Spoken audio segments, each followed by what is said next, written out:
2 days ago, on February 22nd at 1 a.m., I experienced, within a matter of 10 minutes, what I would call a total awakening, a total enlightenment.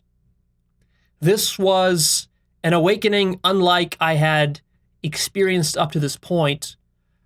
I have talked about in the past, and I have shown you even various awakening experiences that I have had, getting glimpses here and there, understanding this and that, putting the pieces together and having these awakenings.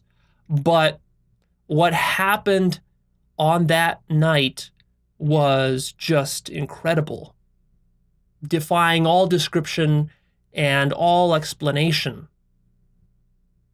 It was a coming together of all the pieces, of all the facets of this multifaceted jewel that we call enlightenment or non-duality, and realizing that I am everything. That's what I became.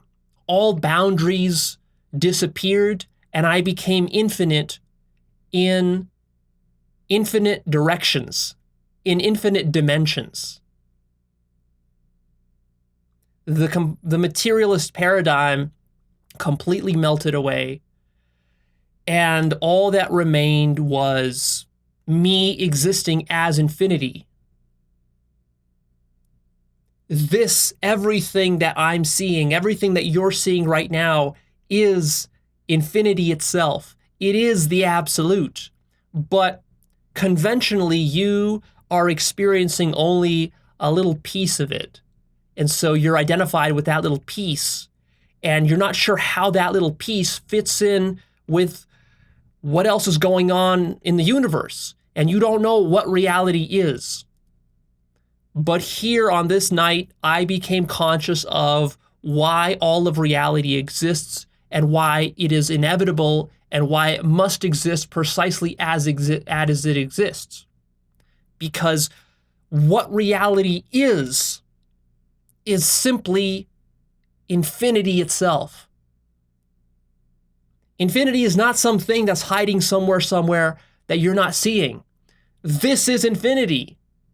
Right now, you are at the very center of infinity, your center. But you see, infinity is such a slippery notion that what is the center of infinity? You might wonder. What does that look like? It's not some science fantasy or some fiction that you dream up. It is precisely what you're experiencing right now. You see, by its very nature, infinity must include every single possibility. And therefore, that means that you find yourself as an individual within this infinite singularity. But you're attached to your body, and you're attached to your mind, and you're attached to your present perceptual field, and you feel like that's what confines you. Well, I broke through all those confines that night, and I realized that I am the entire singularity. And whereas I had experienced absolute infinity in various degrees before, and I've talked about that, and I have episodes where I explain the nature of absolute infinity and all that, and that's all valid. But what was different about this experience, this awakening, was that I wasn't just understanding absolute infinity as a sort of object that's separate from me the way that I did in the past, but I actually became it.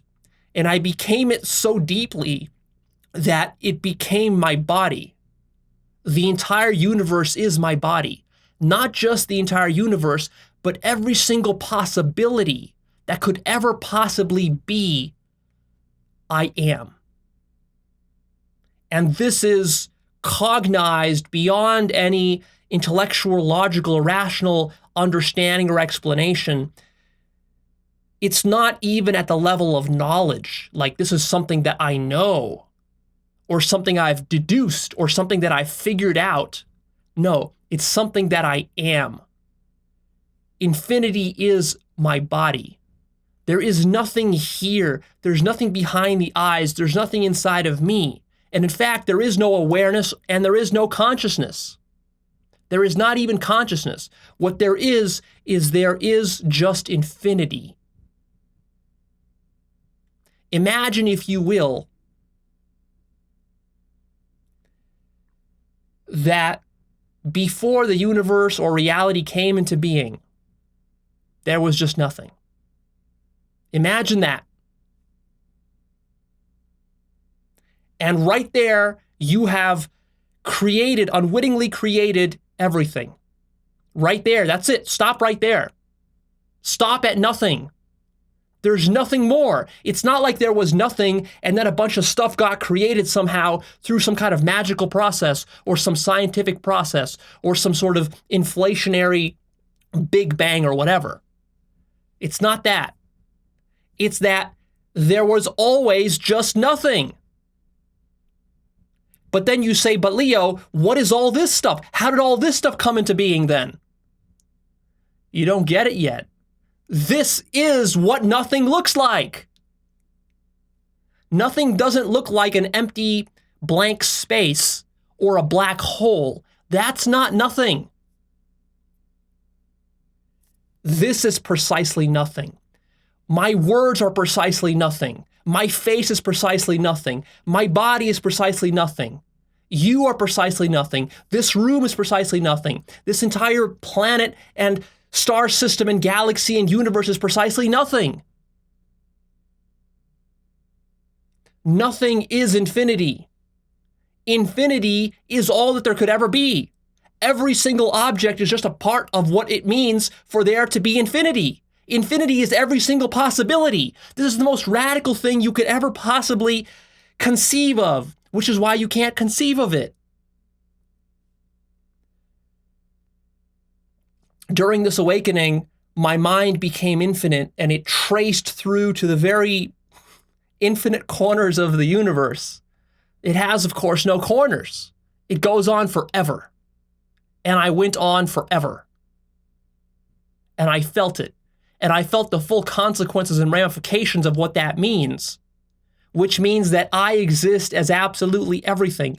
I exist as every single human being who ever lived, both past, present, and future.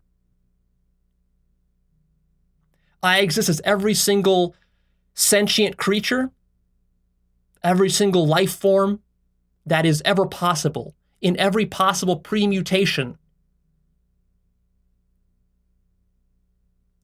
doing every possible action that it could possibly do. I exist as every single possible decision point of my life. So if you imagine my life as a human being, I was born, and then I had all these little branching decision points, like I could have gone to this school or to that school, or I could have gotten married at this age or that age, or I could have started this kind of business or that kind of business, or I could have walked outside at 6 a.m. or at 6:01 a.m.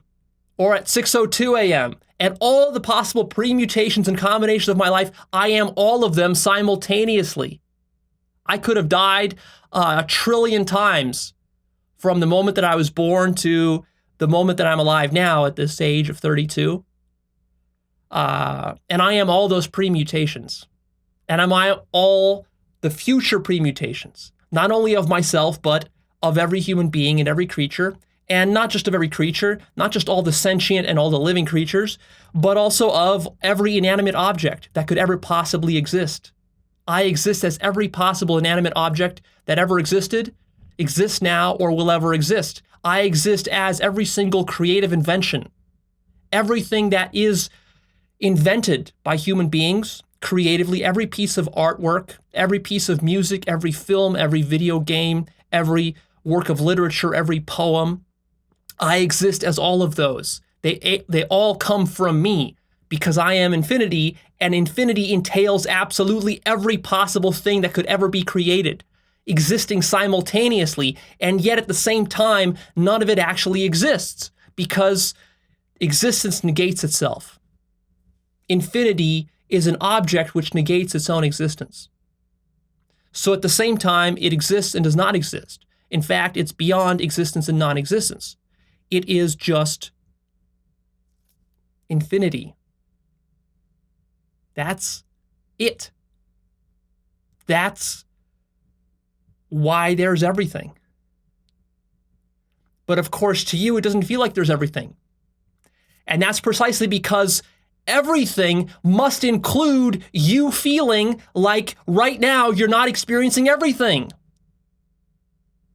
Infinity must include all possible finitudes.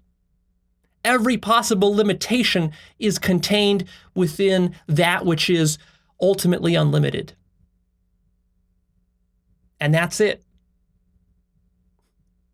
That answers everything. This infinity is not something that comes into being over time. It's not something that evolves. It's not something that God creates. It's just the only possibility that there is infinity. There just is infinity. There always only was infinity. There will always only be infinity. It's one object. It's one mega object, which contains within it every other possible object. It's the ultimate superset. It's the set of all sets, the set of all possible sets. That's what reality is. And that's what I am. And there's no difference whatsoever between my physical body or my mind and the camera that I'm looking at, or the light that is shining upon me, or this wall, or this carpet, or this chair, or this coffee table, or that tree, or that dog, or that human being, or that anything. All of them are equivalent and identical to myself. Literally, they are physically me. All there is being. Being, that's what this stuff is. This is not consciousness. There is no perception going on right now. There is only being.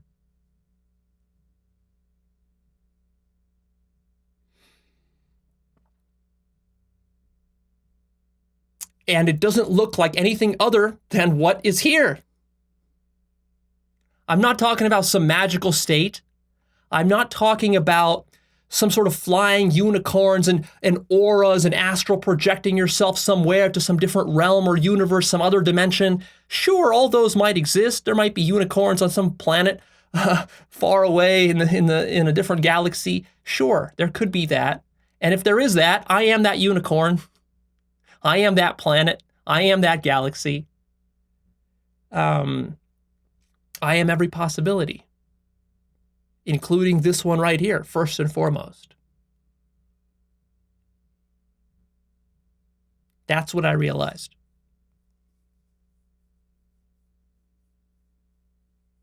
When I realized this, there was no emotional fireworks. There was no jumping up and down. It was such a staggering and profound realization. It was such a clear and obvious fact that I just sat there for about 60 minutes, just like this. Just holding my breath, holding my mouth at the awe of it, realizing what I was realizing and knowing for sure that this is the ultimate answer. This is the answer that I was seeking. It's the answer to why anything exists at all and how it could possibly come into being. That was perfectly clear to me. This was clear on a plane of consciousness which is unlike any normal plane of consciousness. So the plane of consciousness that you're on right now cannot understand what I am talking about. This is a radically different plane of consciousness, and you do not know how to get to that plane of consciousness from the one that you're at right now, because it's such a radically different plane of consciousness. At that plane of consciousness, you no longer care about identification with yourself. You no longer care about living or dying. That is sort of the universal perspective. You're sort of switching from the human perspective and you're jumping into the universal perspective, which is just a runaway chain reaction of being. Infinite forms. Every possible form that could ever possibly be. And the substance of these forms is nothing. It's undefined. Being is undefinable. You can't say anything about it. You can't say that it exists or does not exist. You can't say it's an illusion or it's not an illusion. You can't say it's real or unreal. You can't say anything about it. But when I'm talking to you, the best way to get you the right idea about it is to say that it's as though you're experiencing an infinite hallucination or an infinite hologram. That's sort of what reality is like. It's just like this infinite hologram. It's hollow. That's why they call it the void. It is the void with a capital T and a capital V. But the void is not a hole. The void is this. This is the void. This is the absolute. So that's what I became conscious of. Now, how did this happen? How did this awakening get triggered? Let me give you a little bit of the backstory. It's rather interesting. Well, as you may know, I just came back from a Hawaii meditation retreat, but this awakening did not happen there.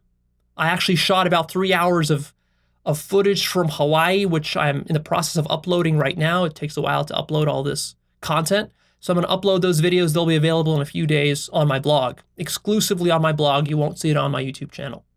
So go check it out there when it's available. There's some juicy insights for you there. But I came back from this Hawaii retreat. I did 7 days there meditating a lot. And I had some mixed results. I had some great lessons and learnings, but also I had some failures, which you'll see if you watch those videos. And I didn't get any big breakthroughs. But I came back and I was much more conscious, of course, as you are after a long retreat, meditating morning till night. But I was also frustrated. I was frustrated with my lack of progress. I was frustrated because I felt like I should have gotten more from that retreat.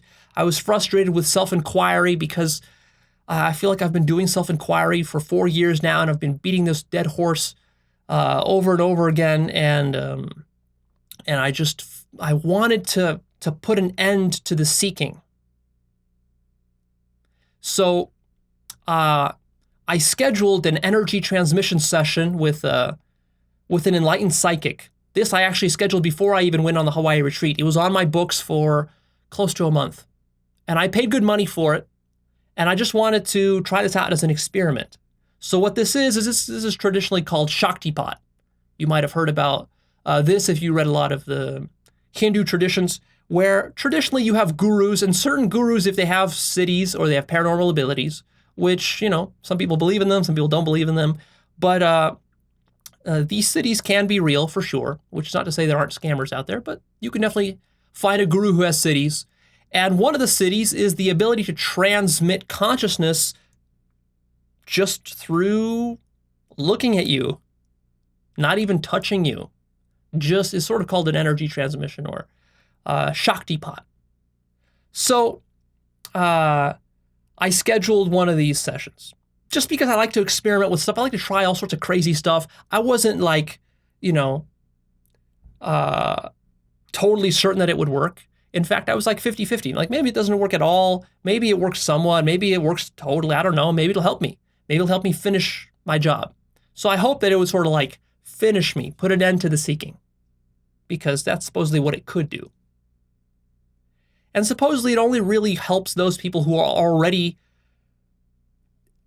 on the edge, who have already had awakenings, but their awakenings, maybe they've had them, but they haven't stuck, or they've had them, but it's like they're still half-baked, not fully realized, those sorts of cases.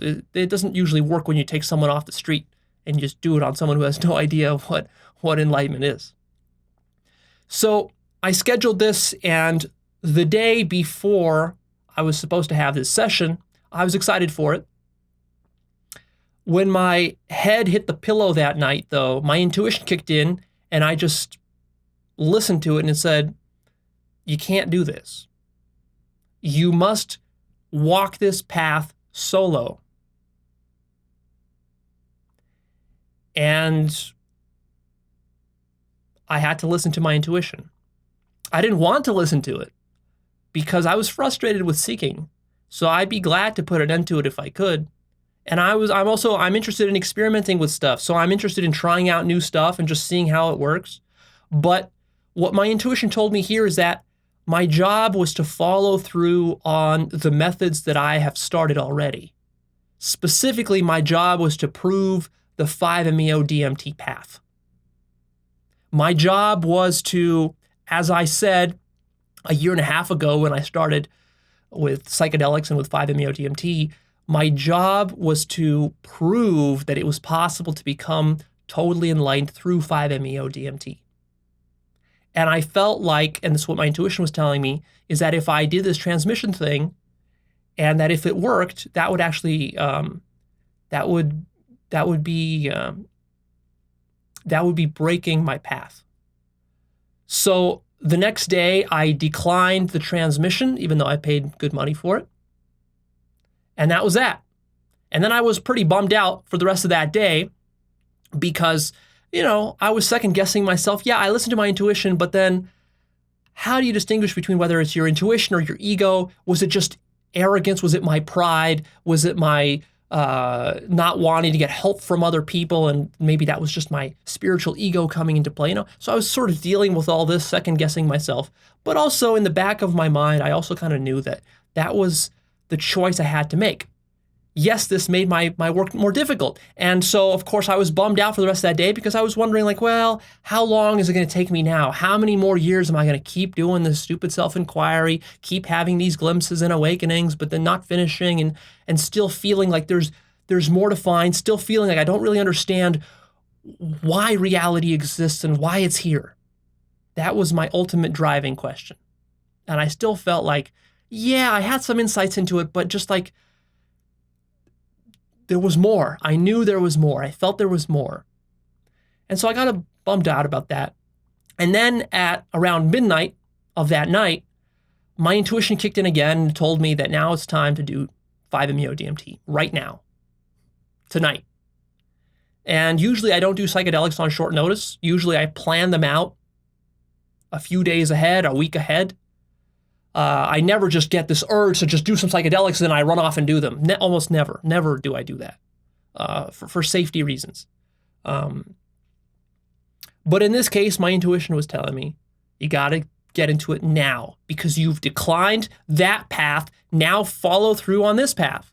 And what's interesting about that is that I haven't done 5-MeO DMT in 1.5 years.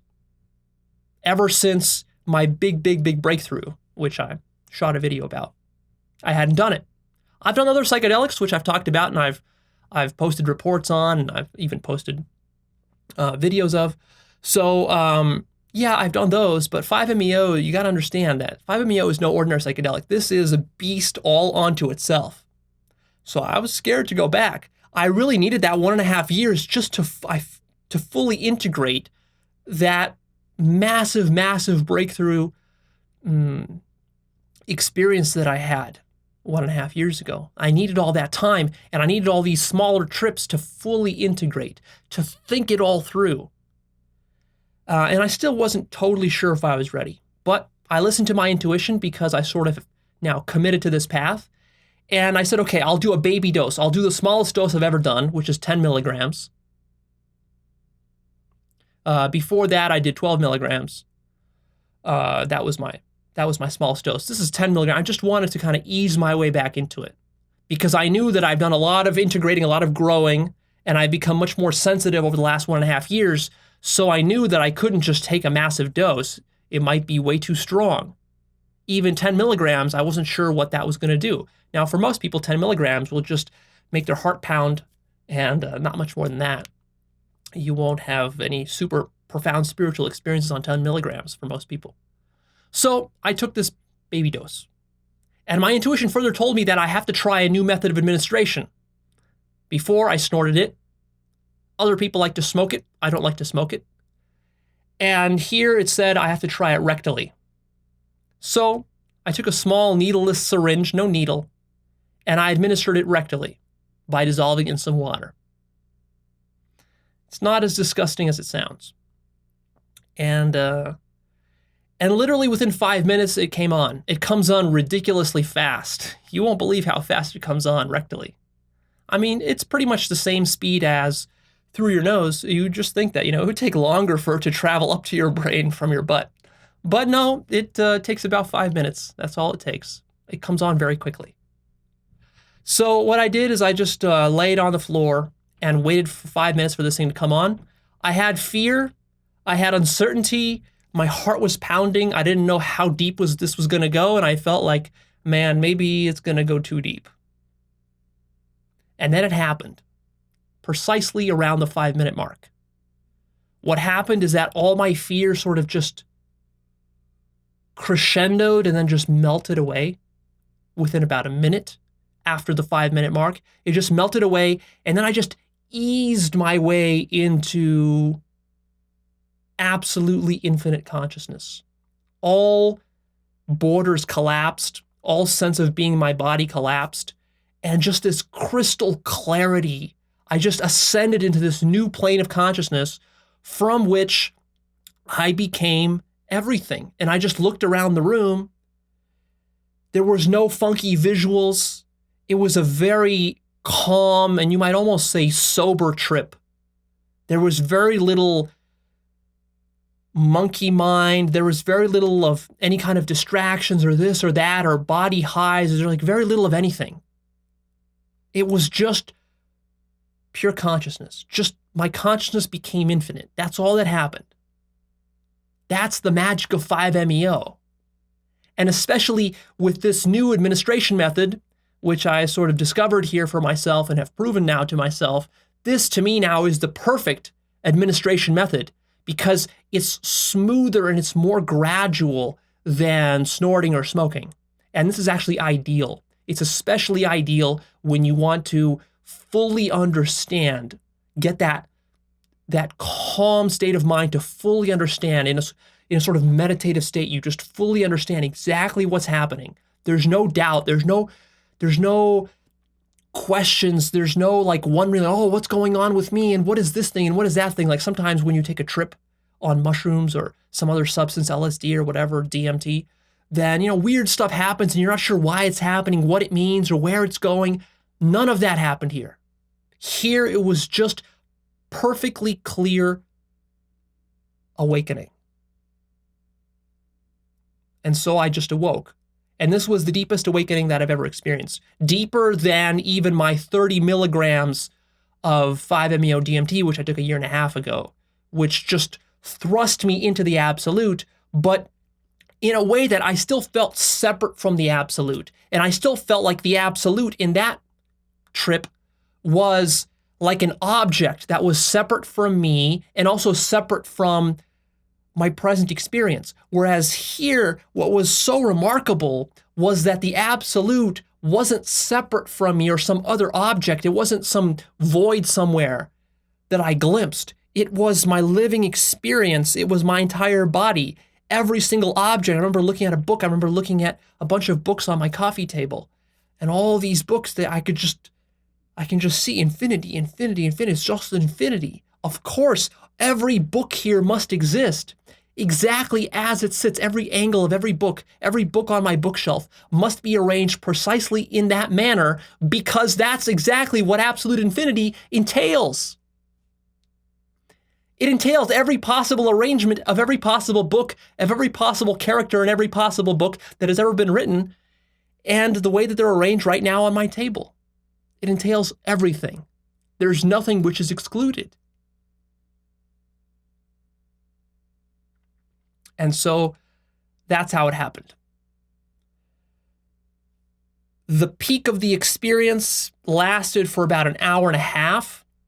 Usually 5-MeO, if you snort it, it lasts at most 40 minutes. By 45 minutes, you're completely down to baseline. When you take it rectally, it lasts about twice as long. It's more mild, it's more gentle, it's more smooth, but it also feels much more stable and more consistent. And you have time to really soak in more of it. It doesn't just hit you like a sledgehammer over your head to the point where you're so dizzy, you're spinning around, you got stars, over your head and little Tweety birds. You don't really understand what's going on. Here, it's just like, imagine if you could go from being an ordinary person to being a Zen meditator who's meditated for 40 years. A Zen master who has meditated every day for 40 years. And you can just transition from being a regular person who's never meditated to being this 40-year Zen master. And you were able to do that within the span of 5 minutes. That's what it is. As this happened to me, I also felt chakras opening, especially in my head. I felt changes in energy. I felt my entire mind rewiring itself. I felt this chakra here, the third eye chakra, and the crown chakra opening up. I don't know if they were opened completely. I guess not, but there was definitely stuff going on there. I especially became very sensitive to that because over the last month, I have a yoga practice that I've been doing to open up all my chakras. And so I'm becoming more and more sensitive to that. And so the 5-MeO just synergized perfectly with that. And I felt like there was a sort of permanent rewiring going on there. And then after about an hour and a half, the whole thing just kind of gradually subsided, but my understanding didn't go away. In fact, this understanding is so obvious and so simple that, like, it's not dependent upon an experience. It's not dependent upon a state. Right now, I'm standing here before you. I'm not in any kind of special mystical state. But it's very clear to me that all of this is the absolute. The relative is the absolute. That's the most complete form of enlightenment that there is to realize that the relative and the absolute are one. Form is formlessness. Infinity is nothing. God is this. This is God. I am God. I am every possible configuration. No matter what state I'm in, it's infinite. And there's no dying because it's just one object. It's infinity. So infinity just has all these different forms that it takes. So of course this body will die. All these perceptions will end. And what'll happen then? Well, infinity goes on. That's also part of it. My death is a part of infinity. My death as a human being, that's just one configuration of infinity out of infinite configurations of infinity. And there's no difference between this body versus some other body. So even though this body will die, another body will live on. And if that body dies, if all the human beings on this planet die from some nuclear holocaust, doesn't matter because the planet will still remain. If the entire planet gets destroyed through some Death Star machine, doesn't matter because the sun will remain. Once the sun gets extinguished because billions of years pass and it just dies out from heat death and maybe collapses into a black hole, it doesn't matter because the black hole is there. If the black hole evaporates through Hawking radiation and then there's nothing left and the entire universe goes into heat death, it doesn't matter because there's infinite other universes and I am all of them. And if all of them die, it doesn't matter either because I am not existing in any particular configuration at any particular time, but I am every possible configuration across all times simultaneously. I've already occurred forever and I will occur forever. And so there can be no such thing as death. And of course, there really is no such thing as life either. There's just infinity. That's all it is. It's just infinity. But you have to understand that infinity is not a one-dimensional thing like on a number line you have from 0 to infinity, 1, 2, 3, 4, 5 to infinity. That's just the natural numbers to infinity. That's not infinity. Infinity is this. You're experiencing it right now. This is absolute infinity. That number line, that's just one dimension of infinity. You need to imagine an object which is infinitely dimensional. And then what you get is you get this. You get reality. You get me saying these words right now to you, and every other possible word that I could say in every possible configuration, those are also all being said. But you're not experiencing them right now because, hey, someone has to be experiencing these particular words because infinity means someone has to be experiencing these particular words right now. And so that's the version of infinity that you're living out right now. And somebody else is living out some other version. And there's infinite versions. There's infinity within infinity within infinity within infinity. I could say an infinite number of words, and that's just one little infinity within the larger infinity. I could look at an infinite number of ways, and so could you. And I could have an infinite number of feelings, and it could be an infinite number of colors, infinite number of sizes and shapes and configurations and physical laws, and all of it is. And all of it is, of course, nothing as well. Because form is emptiness, and emptiness is form. And this is just completely apparent to me. It's not just something I know, it's something that I am. So you might wonder, Leo, what changed after this experience? Okay, so you came down from the 5-MeO, and then what changed? Well, firstly, like I said, is now I have perfect knowledge of what reality is. There's no questions anymore. I know what it is. There's no mystery anymore. It's the ultimate answer. It's the answer that you cannot get through science, no matter how much science you do. Which is not to say science is bad. It's not to say science is wrong or you should stop doing science, but science will never get you this answer. Because every thought that there is infinite.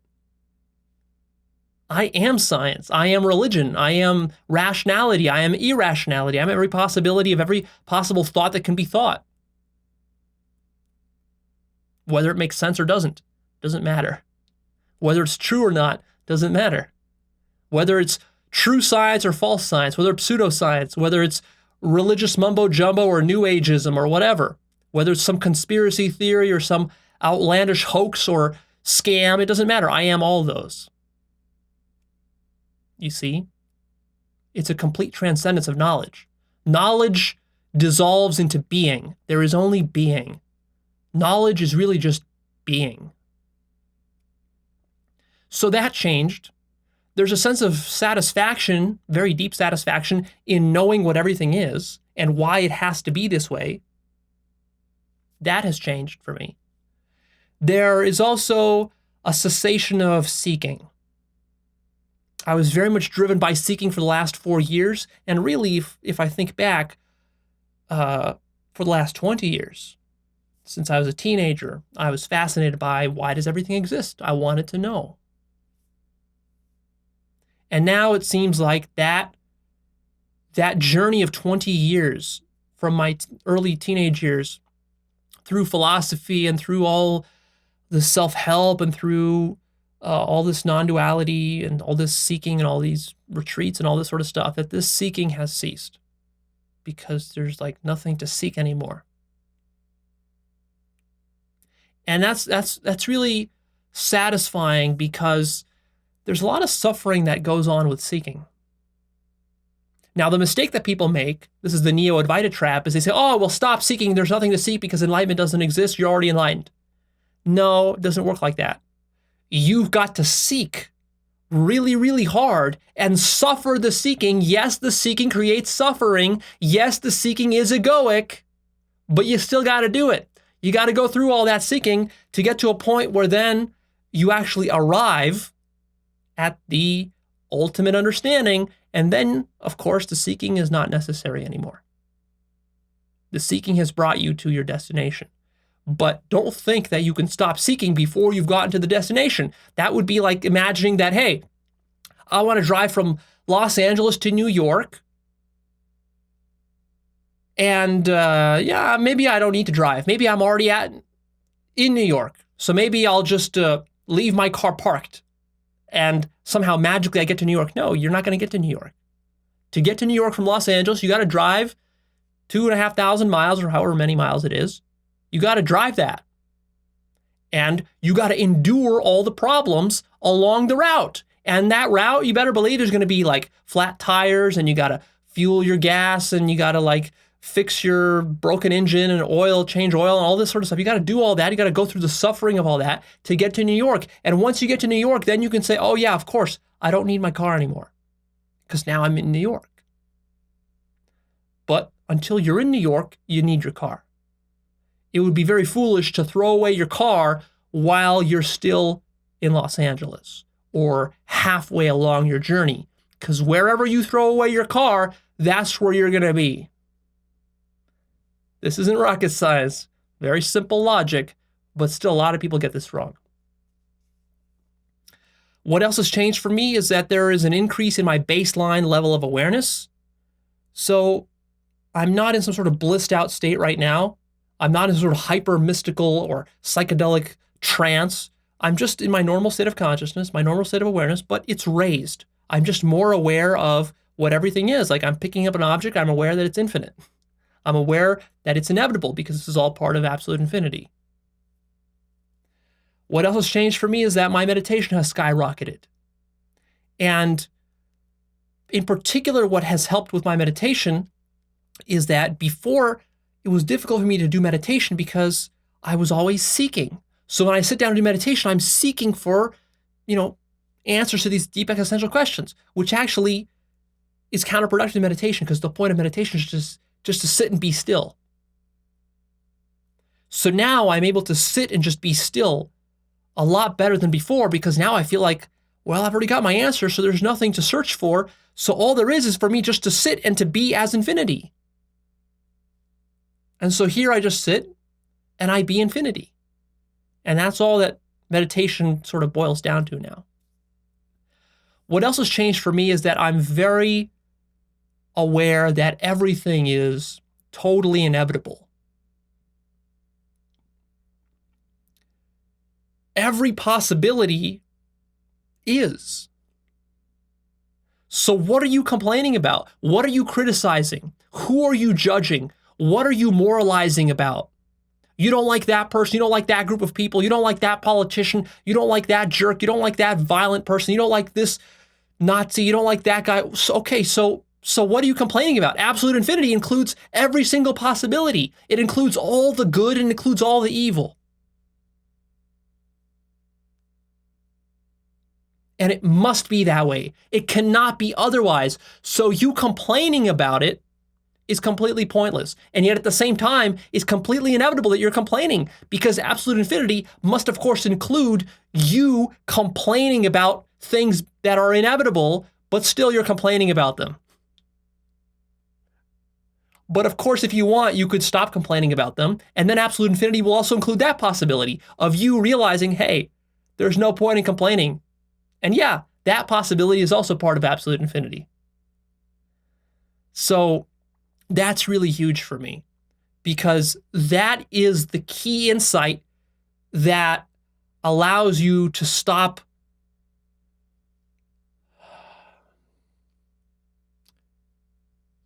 rejecting life, to stop rejecting reality, right? When you realize that it can only be absolute infinity, then you realize that there's no point in resisting anymore. Everything must be accepted. You would be a fool not to accept it. See? It would sort of be like judging, I don't know, like judging your dog for going to the bathroom, period, like ever. I don't mean going to the bathroom on your carpet or on your couch. Yeah, you can get mad about that because, dogs aren't supposed to do that. But I mean, imagine if a person bought a dog and then every time the dog took a dump at all, anywhere, even on the grass, he would get upset about it. Just like every time, you're like, why are you taking a crap? Why? Stop it. Stop taking a crap. Imagine if there was a human being who had that attitude towards towards his dog. Well, you could see that person would be frustrated his entire life, and for no good reason, because his expectations are just completely wrong. A dog can't be a dog unless it takes a crap. It's a living creature. All living creatures need to expel waste. All right? That's inevitable. Now, of course, it's not inevitable that they need to take a crap in your shoe. So, okay, maybe you get mad about that. But it's inevitable that dogs need to poo. Okay, you can't stop them. You can't sew their butthole shut. So the mistake there isn't with the dog. The mistake there is with the person who has these silly expectations about the dog. Well, now let's take that analogy and now expand it to everything. Everything is absolutely inevitable. So what are you criticizing? Are you criticizing that your dog is taking a dump in your shoe or on your carpet or on your dining room table? But that's also inevitable. Now you might say, oh, Leo, but we can change the dog. We can train the dog to stop doing that. Yes, and that's also inevitable. It's inevitable that you can, and it's inevitable that you can't. It's inevitable that people kill each other. It's inevitable that people rape each other. It's inevitable that there are concentration camps. It's inevitable that there's Hitler. It's inevitable that there's terrorists. It's inevitable that there are school shooters. Now you might say, oh, Leo, but we can pass gun laws to stop school shootings. Yes, you can. That's also inevitable. Every single possibility is inevitable. You might say, oh, Leo, but we can prevent all those deaths of all these innocent people. Yes, you can. Maybe. If you can. But it's also inevitable that you can't. Every possibility is here. Every single one. That's why it's so staggering of an insight. You see, not just to know this intellectually, as a theory or as a philosophy, but to actually to experience it as being the case. It completely stops all your criticism and all your rejection of reality just cold. It's like you can't reject anything anymore. Everything is you. What are you rejecting? Everything is literally your body. It's sort of like, imagine if you were walking around and you were angry at your pinky for being a part of your hand, and every time you see your pinky, you get mad at it because, like, why are you here? I don't want you to exist. You shouldn't be here. That's what you're doing when you're criticizing or you're judging other people or situations. You're not realizing that it's inevitable.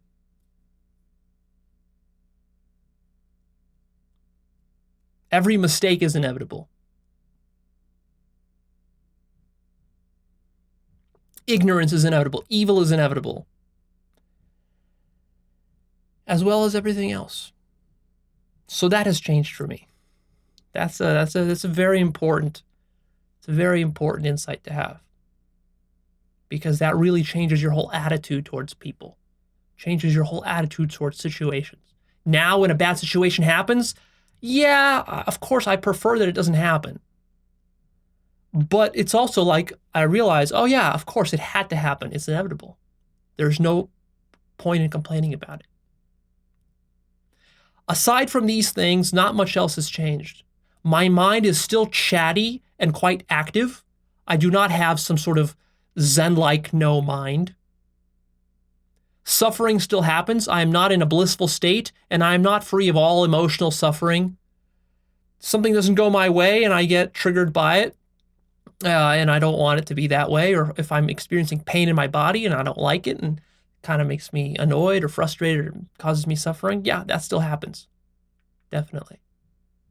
And I can still get triggered by stuff, and, you know, big calamities and crises could happen in my life, and those interfere with my agenda. And if I'm really attached to my agenda and I want my agenda to be successful, then of course that's going to affect me and I'm going to suffer for that. My addictions are still present.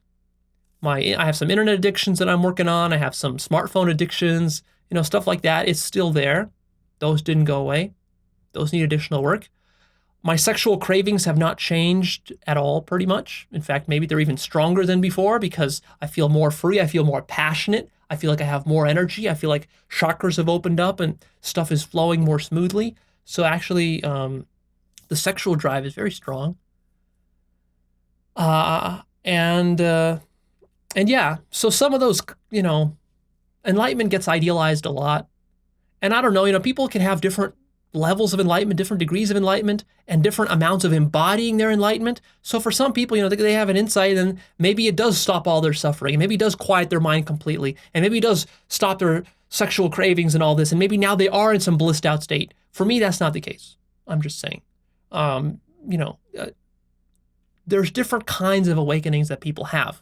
And of course, it depends. Your awakening through psychedelics will be different than your awakening through meditation, will be different than your awakening through some Shakti Pot, will be different than your awakening through some other thing. It can be different, or they can be the same. You know, there's just a lot of complexity and variability there. So be careful not to oversimplify this awakening process.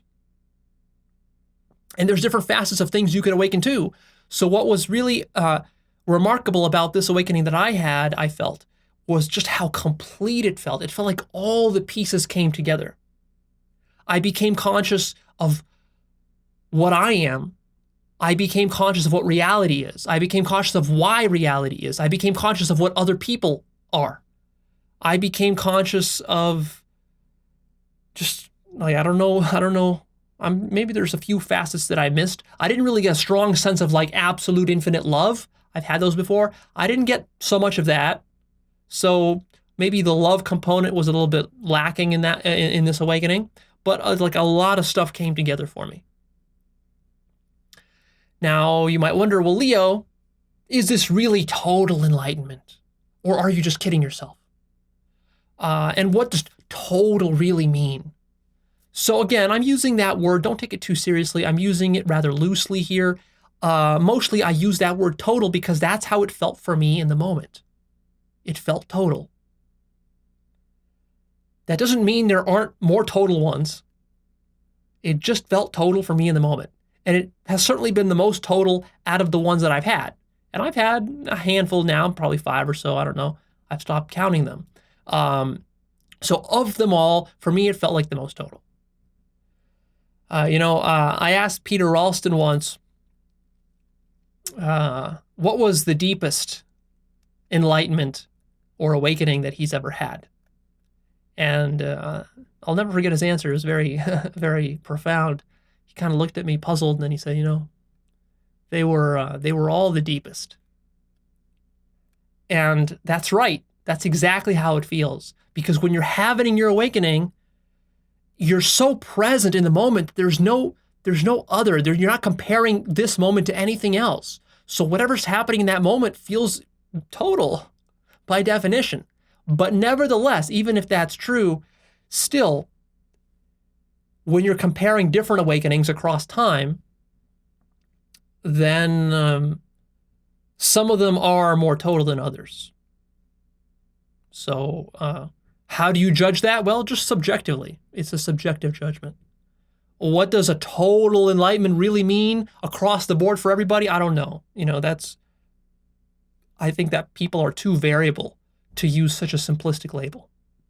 And there's way too many components and nuances to enlightenment to call it total for everybody as the same thing. What I felt though, or what I feel now is, if you're familiar with the 10 ox herding pictures, which is a map for the stages of enlightenment, 10 different stages from the Zen tradition, then it feels like now I'm at the point where I've passed stage 4, which is catching the ox. I've caught the ox, that's what it felt like. And now I'm moving into stage 5, which is taming of the ox. Now that's just stage 5. That's like only half the steps. Now there's 5 more steps beyond that, which I won't get into here. I'll shoot an episode about those stages in the future, the 10 ox herding pictures. But there's more stages. So what happens after you catch the ox is basically a form of mastery, a form of taming the ox, riding the ox back home, and all the transcending the ox, all this sorts of stuff. So I don't consider myself a master by any means. I feel like I still have much more room for growth. I still feel like personal development, basic psychological methods and techniques still have a lot of relevance for me. There's still a lot of emotional stuff that I want to work on, a lot of basic personal development stuff that I want to work on. So it's not like I have transcended self-actualization work, not by any means. I still feel and expect that there will be deeper enlightenments in the future. So by no means am I saying that I have maxed myself out or that I have reached, the promised land and that now I'm not going to do anything anymore. No, I'm actually very motivated to do more personal development work, and I'm very motivated just to sit and to sort of bask in that infinity and quiet my mind down even more and just sort of let that infinity rewire my mind, maybe open up my chakras and all that sorts of stuff. And very importantly, I feel like I've proven the 5MEO path for myself.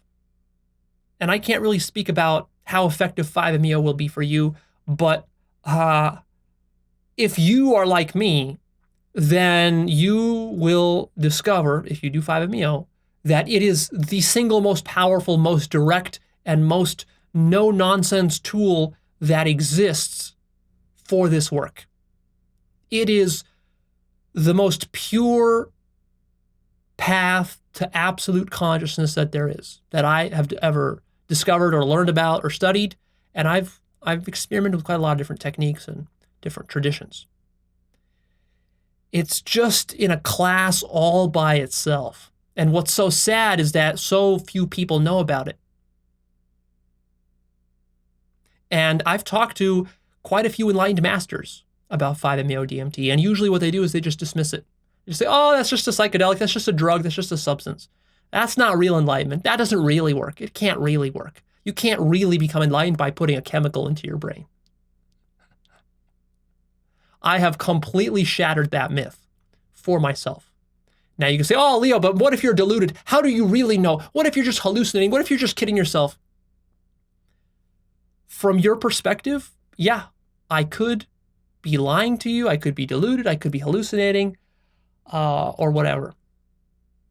But from my perspective, there's no way. I know what I know. I know what I've experienced. The absolute is the absolute.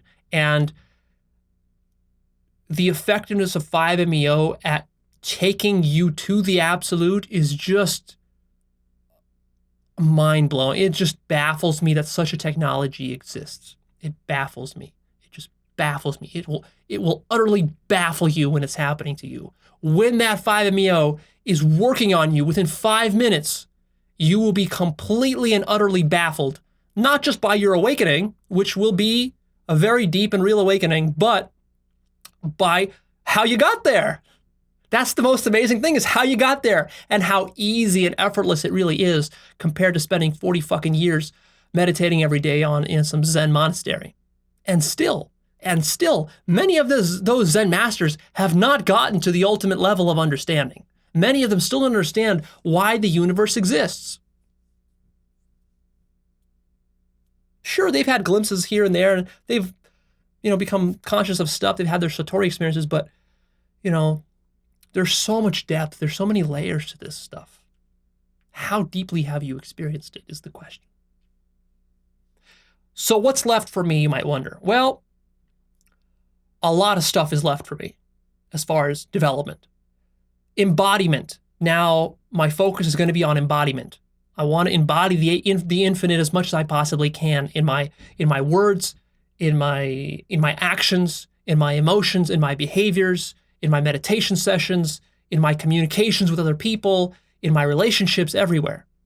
And that's the bulk of the work. It feels like now the work has really begun.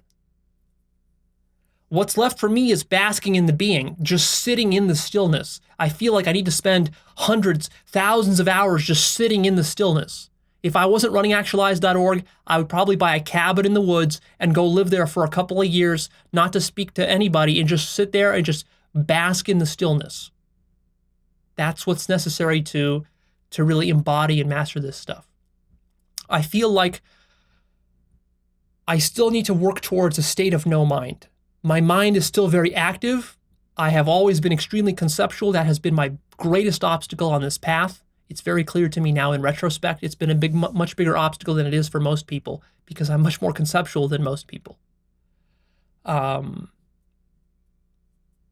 think my mind works slightly differently than most people's minds.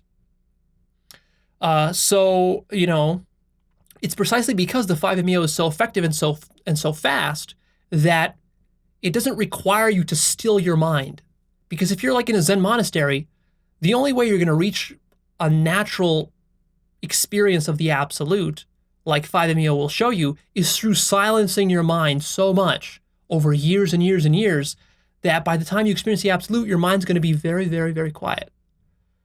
Well, with the 5-MeO, it's a little bit different. It's like you get the absolute now, but then you got to do the follow-up work to quiet down your mind because your mind's basically just going to be as active as before because these are habits of the mind which have nothing to do with the absolute, really.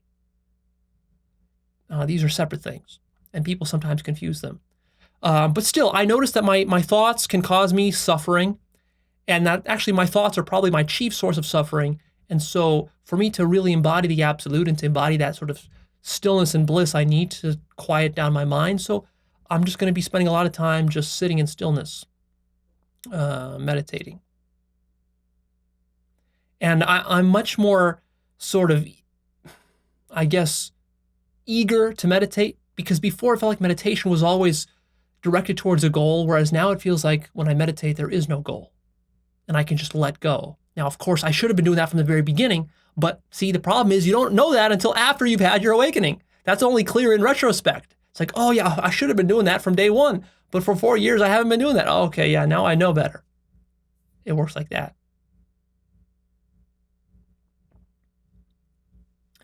What else is left for me is emotional mastery. I still have a lot of emotional stuff they got to work through, fears and anxieties and pettiness and jealousy and this sorts of stuff, still that stuff needs to be worked through. Clearing up my chakras and energy blockages in my body, that's something that's big that I'm working on right now. I'll definitely talk about that in the future, don't worry. It's a very important component of this whole path of personal development. Very, very important. It's also quite a complicated subject with a lot of nuances there of how to actually do that. There's a lot of different possible techniques, and there's various pitfalls that you can fall into. There's ways you can damage yourself and do it the wrong way. But, I have my yoga practice for that, so I'll be using my yoga practice and some other techniques, which I'll discuss in the future, for how to unblock these energy blockages. And I feel like also my physical health is connected. So I have some physical problems with my health. I feel like those are also connected to energy blockages that I have. So I got to work on those. I got to work on removing certain addictions from my life. Like I said already, I've got to work on living more healthy, cleaning up my diet even more, and just cleaning up my environment and healthy living overall. I'm very passionate about that. I got to work on developing more compassion for other people. That's something that I'm very sensitive to now after this awakening. And I feel like after every awakening, I become more and more sensitive. And to me, it becomes more and more clear how much importance there is in practicing compassion and how powerful of a tool it is. It's an extremely powerful and persuasive tool. If you're having problems with somebody in a relationship, the best way to fix that problem is with compassion and with love, not with blaming and finger pointing and arguing and bickering and all this sorts of stuff. So that's something I'll be working on. I'll be working on making my communications with you more loving and more compassionate as well. My communications via my comments and via the posts that I do on my forum and so on. What else is left for me is I will be continuing to prove the effectiveness of 5-MeO in the future with small follow-up doses. So I'm not really interested in having huge breakthrough experiences. It's more about small, very stable, very steady doses that I can use to just complete the integration. So I feel like that is in the plans as well. And who knows? Like I said, there's probably deeper enlightenments and probably more stuff will be revealed to me. Other interesting facets and insights. There's just so many ancillary insights around the periphery of this thing called awakening that is also very interesting that psychedelics reveal to you. And so that is what's left. There's a lot of stuff to do, a lot of work to do. I'm excited about it. I feel like I'm more calm and more grounded now because I'm not chasing after the answer so much. And now I can just sort of calmly do the work that I know I need to do. And my new awareness now shows me exactly how I need to do that work and exactly what the path is. So the path for me now looks quite clear. Of course, my life purpose has only been strengthened by this experience. I still want to teach. In fact, more than ever, I still have lots of insights that I want to share. I have many books that I want to write. I have many videos that I want to shoot. I have many techniques I want to research and test out on myself. I have many other mystical states that I want to experience and to see what those are like and to see what people are talking about with those. And